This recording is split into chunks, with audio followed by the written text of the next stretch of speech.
ప్రభు యొక్క ఘనమైన నామాన్ని బట్టి ప్రతి ఒక్కరికి వందనాలు చెల్లిస్తూ ఉన్నాను. ఈ ఉదయకాలాన్ని ఆయన సన్నిధిని సమీపించేటువంటి వారందరికీ గొప్ప సంతోషం ఆవరించాలని నేను కోరుకుంటూ ఉన్నాను. ఎవరైనా నీకు ఒక బహుమానం ఇచ్చినప్పుడు దాన్ని ఓపెన్ చేయడానికి, ఆ బహుమానం ఏంటో తెలుసుకోవడానికి నువ్వెంత ఆసక్తి కనపరుస్తావు. అందులో నీ హృదయాన్ని సంతోషపరిచేటువంటి బహుమానం కానీ నీకు దొరికినట్లయితే నీ ఆనందానికి అవధులే ఉండవు. నువ్వేదైతే కోరుకుంటున్నావో అది ప్రతిరోజు కూడా ఒక బహుమానంగా నీకు ఇవ్వబడితే నీకెంతో సంతోషం కలుగుతుంది. లోకంలో ప్రతి ఒక్కరు కూడా ఉదయం లేచింది మొదలుకొని రాత్రికాలం వరకు కూడా గొప్ప సంతోషం కలిగినటువంటి సన్నిధి గురించి వెతుకుతూ ఉంటారు. వారు భూ సంబంధంగా అనేకమైనటువంటి సంతోషాలు సొంతం చేసుకోవాలని ప్రయాసపడుతూ ఉంటారు. ప్రభు అయితే నీకు ప్రతిరోజు ఒక వాక్యాన్ని బహుమానంగా నీకు ఇచ్చినప్పుడు, ఆ వాక్యంలో ఉండేటువంటి గొప్ప సమాధానం నేను ఆవరించినప్పుడు నీకు ఎంత సంతోషంగా ఉంటుంది. ఉదయకాలానికి నువ్వు లేచేటప్పటికే నీకోసం గొప్ప సంతోషం కలిగించేటువంటి శుభవర్తమానాన్ని ఆయన నీకు అందిస్తూ ఉన్నారు. దానిని బట్టి నీకు సంతోషం ఆవరించవలసిందే. న్యాయాధిపతుల గ్రంథము 5వ అధ్యాయము 31వ వచనం. యెహోవా నీ శత్రువులందరూ అలాగునే నశించెదరు. ఆయనను ప్రేమించువారు బలముతో ఉదయించు సూర్యుని వలె నుందురని పాడిరి. తరువాత దేశము 40 సంవత్సరములు నిమ్మలముగా ఉండెను. 40 సంవత్సరాల పాటు అక్కడ గొప్ప సమాధానం ఆవరించడాన్ని మనం చూస్తున్నాము. వారి సంతోషానికి అవధం లేనట్లంతగా నెమ్మది వారు అనుభవిస్తూ ఉన్నారు. ఇటువంటి సంతోషాన్ని అనుభవించాలి అంటే దేవుని బట్టి ఎంతో ధైర్యం కావాలి. ఆయన సన్నిధిని నిన్ను ఆవరిస్తున్నప్పుడు మాత్రమే అటువంటి సంతోషము, ధైర్యం అనేది నీ హృదయంలో కలుగుతూ ఉంటుంది. నోవహు అనేటువంటి గొప్ప సేవకుని గురించి కానీ ఆలోచన చేసినట్లయితే, అతను తన ఇంటి వారి రక్షణ కొరకు ఒక ఓడను సిద్ధం చేయడం అనేది, అతడు ఎంతో ధైర్యంతో, దేవుడి మీద ఎంతో నమ్మికతో, ఎంతో విశ్వాసం కలిగి అతను సిద్ధపరచడాన్ని మనం చూస్తున్నాం. ఏప్రిల్ రాసిన పత్రిక 11వ అధ్యాయం అంతటినీ చూస్తూ ఉన్నప్పుడు విశ్వాసం గురించి అక్కడ రాయబడి ఉంది. వారికి సంతోషం ఎందుకు కలిగింది? వారి ధైర్యాన్ని బట్టి. ధైర్యం ఎందుకు వచ్చింది? దేవుని యందు వారు ఉంచినటువంటి నమ్మికను బట్టి.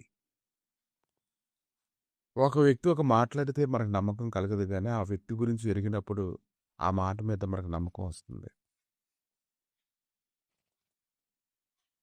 అబ్రహాం గురించి ఆలోచన చేసినప్పుడు ఆయనైతే ఆయన విశ్వాసం, ఆయన కలిగినటువంటి ధైర్యాన్ని గురించి ఆలోచన చేస్తే, తనకున్నటువంటి సమస్తాన్ని విడిచిపెట్టి అతను పరిగెత్తేటువంటి విధానాన్ని గురించి ఆలోచన చేస్తే, అతను అంత ధైర్యంగా తను కలిగిన దాని అంతటి విడిచిపెట్టి అతను ఎలా పరిగెత్తగలిగాడు? విశ్వాసం ద్వారానే అబ్రహాము పునాదులు గల ఆ పట్టణం కొరకు అతను ఎదురు చూస్తూ ఉన్నాడు.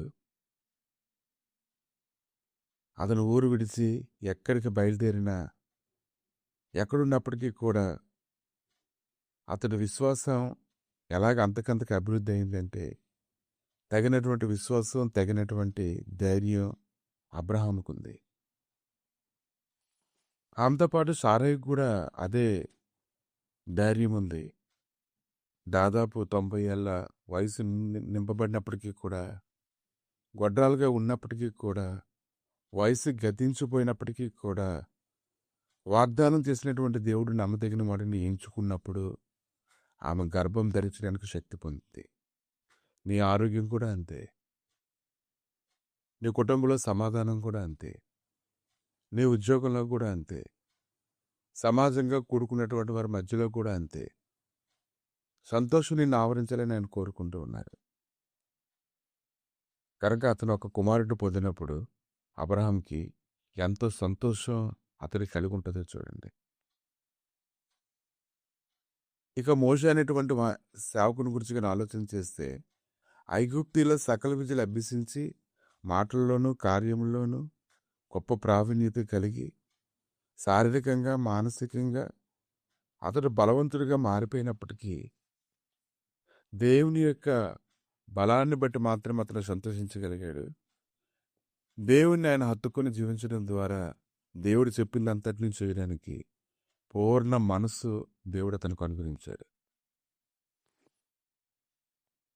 అలాగే యెహోషువ గురించి కానీ, కాలేబు గురించి కానీ, సంఖ్యాకాండము 14 అధ్యాయము 8, 9 వచనాలు చూసినప్పుడు, యెహోవా మన యందు ఆనందించిన యెడల ఆ దేశములో మనల్ని చేర్చి దానిని మనకిచ్చును. అది పాలు తేనెలు ప్రవహించే దేశము.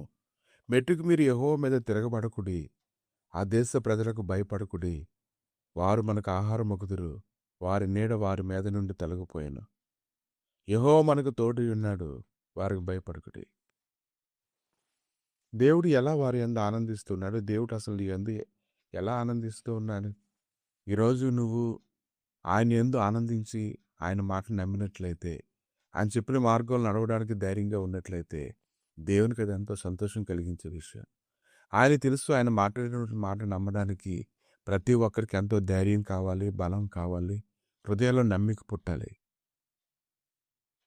కాబట్టి ఈ ఉదయకాలాన్ని అన్ని విషయాలను జాగ్రత్త పడినట్లుగా ప్రభు అయినటువంటి యేసుక్రీస్తు నామంలో పాటలు పాడి ఆరాధన చేసి స్తుతించి ఆయన లేఖనాలు ధ్యానించి దివారాధనలు దాన్ని ధ్యానించి జాగ్రత్త పడి నీ మార్గాన్ని నువ్వు చక్కగా వర్ధిల్లింపజేసుకోవాలి. అప్పుడు ఖచ్చితంగా నీ జీవితం ఎన్ని సంవత్సరాలైనా నెమ్మదితో ఉంటుంది, నిమ్మలంగా ఉంటుంది. అటువంటి శ్రేష్టమైనటువంటి జీవితాన్ని ఇవ్వాలని ఆయన కోరుకుంటూ ఉన్నారు. ప్రభా ఈ ఉదయకాలాన్ని నిమ్మలంగా సంతోషంగా ఉండేటువంటి జీవితం ప్రతి ఒక్కరికి దయచేసి నీ యందు నమ్మిక పుట్టించి బలపరచమని యేసు నామములో అడుగుచున్నాము తండ్రి. ఆమేన్.